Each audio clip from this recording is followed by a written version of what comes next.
Buraya çekin bak ben buradayım.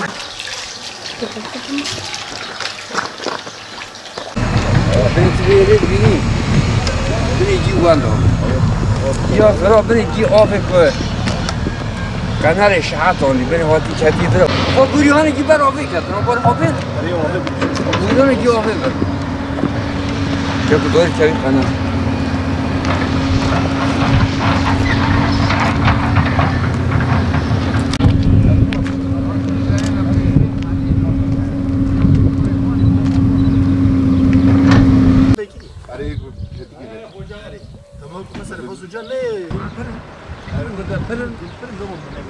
Şu arkamda görmüş olduğunuz görüntü Venedik değil.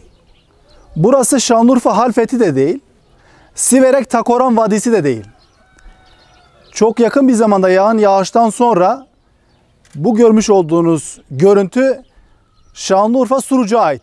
Suruc'un köylerinden bir görüntü. Ve belki Venedik olsaydı dikkat çekerdi. Ama yetkililer üzerine düşen görevi yapmadıklarından dolayı, yani Suruç'ta yeterli derecede tahliye kanalları zamanında oluşturulmadığı için maalesef yağan yağıştan sonra bu tablo ortaya çıktı. Dünyanın hiçbir yerinde doğal afetler önlenemez. Bunu kabul ediyoruz. Ama doğal afetlerin zararları minimuma indirilebilir. Nasıl olur? Yetkililer ve ilgili kurumlar üzerine düşen görevi yerine getirirlerse şayet. Hemen arkamızda 200 metre ileride tahliye kanalları yeni yapılmış.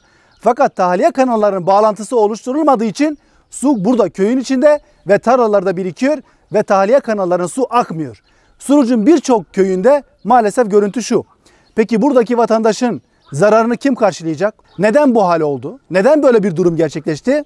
Herkes üzerine düşen görevi zamanında yerinde eğer yerine getirmiş olsalardı bugün Suruç bu tabloyla karşılaşmayacaktı.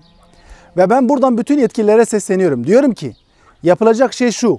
Bir an önce zarar tespiti yapılmalı, hasar tespiti yapılmalı ve en erken zamanda da ödemesi yapılmalı. Çünkü buradaki çiftçiler her şeyi borç almışlar. Borca almış ve tarlaya ekmiş. Şimdi bu zarar eğer zamanında ödenmezse buradaki çiftçi o borcunu nasıl ödeyecek? Onun için en erken zamanda hasar tespiti yapılmalı ve zararı bir an önce ödenmelidir. Ve hemen akabinde ise tahliye kanalları hızlı bir şekilde yapılmalı ve bağlantı noktaları gerçekleştirilmeli, yapılmalı. Eğer o bağlantı noktaları yapılmazsa bir yağmur daha yağarsa Suruç yine aynı tabloyla karşı karşıya gelecektir. Buradan tekrar yetkililere sesleniyorum.